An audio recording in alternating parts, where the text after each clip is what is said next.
नाही, नाही. कायदा तर आहे ना. पण भाजपचं सरकार आल्यानंतर बोंदगिरी जर वाढत असेल त्याला आपण काय करणार? इथं जे काही सामान्य लोक आहेत त्यांना तुम्ही विचारा. 10 वर्षामध्ये तुम्ही तुमची प्रॉपर्टी किती लेव्हलनी वाढवू शकता? इथं बिचारा शेतकरी कष्ट करतोय, युवांना नोकऱ्या लागेना आणि हा भोंदू बाबा 10 वर्षापूर्वी त्याची भोंदूगिरी सुरू करतो आणि शून्यापासून आता 2,000 कोटीचा मालक होतो. म्हणजे सत्ताधाऱ्यांच्या सहकार्यातून तर हे होणार नाही. मग सामान्य लोकांना कुठंच काय त्या ठिकाणी न्याय मिळत नाही आणि भोंदूगिरी एवढ्या मोठ्या प्रमाणात भाजपच्या काळात वाढत असेल, तर मग ह्याला कुठं ना कुठेतरी जो काही चुकीचा विचार आहे, ज्याला आपण प्रतिगामी विचार म्हणतो, नाहीतर मनुवादी विचार म्हणतो, याच्यामुळेच कुठेतरी भोंदूगिरी वाढते असं आपल्याला म्हणावं लागेल. आणि शेवटी लोकांना अडचणीच इतक्या वाढलेल्या आहेत, तर कुठेतरी लोकंसुद्धा आता म्हणायला लागलेले आहेत, की एवढं कष्ट करून आपल्याला कुठंच न्याय मिळत नसेल, तर कुठलातरी एखादा बाबा असेल, तो जर सांगत असेल, "नाही, नाही, नीट होईल, हे होईल."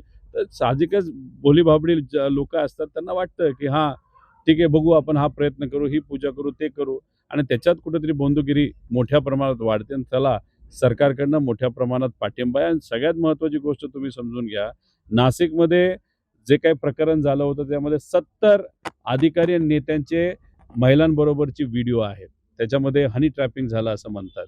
कुठे गेले व्हिडिओ? आता हा भोंदूबाबाचे म्हणजे खरात हा प्रकरण वाजलं, गाजलं. त्यानंतर गरीब महिलांचे, सामान्य परिवारातल्या महिलांचे व्हिडिओ बाहेर आले दुर्दैवाने. पण मग नेते कुठे गेले नेत्यांचे व्हिडिओ? मग नेत्यांचे व्हिडिओ राजकारणासाठी तुम्ही वापरणार आणि गरिबाच्या सामान्य लोकांचे व्हिडिओ मात्र तुम्ही स्प्रेड करणार. हे काय चाललंय इथं या महाराष्ट्रामध्ये?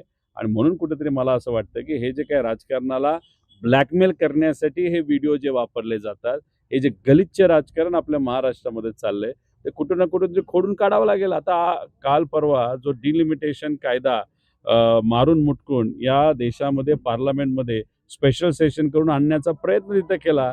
तसा संविधानाच्या विरोधात आहे. तुम्ही खोलात त्याच्यामध्ये त्या ठिकाणी गेलात तर. आता ह्याच्यात आज मुंबईमध्ये भाजप आंदोलन करतंय. सरकार तुमचं आणि तुम्ही तिथं आंदोलन करताय.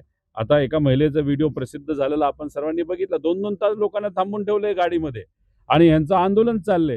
अहो, आंदोलन करायचं असेल तर शेतकऱ्यांना अडचणी त्यासाठी आंदोलन करा. 1,00,000 कोटी रुपये गरिबाचे, छोट्या कॉन्ट्रॅक्टरचे प्रलंबित आहेत. त्यासाठी तुम्ही आंदोलन करा. नोकऱ्या मिळत नाहीत त्यासाठी आंदोलन करा.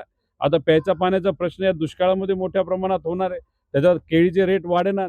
त्यानंतर महिलांवर अत्याचार होतात. त्याच्यासाठी आंदोलन करा. बघू तरी तुमच्यात किती हिंमत आहे. तुमचं सरकार असलं तरी रस्त्यावर तुम्ही सामान्य लोकांसाठी उतरा. पण आला वरून आदेश, टूलकिट आलं, वरून सांगितलं, "चला उतरा रस्त्यावर, करा इंडिया आघाडीचा तिथं त्या ठिकाणी विरोध." आणि लागले तुम्ही सुरू कामाला लागले. म्हणजे आदेश आल्याशिवाय तुम्ही काम करत नाही. ही दुर्दैवाने महाराष्ट्राच्या भाजपची परिस्थिती.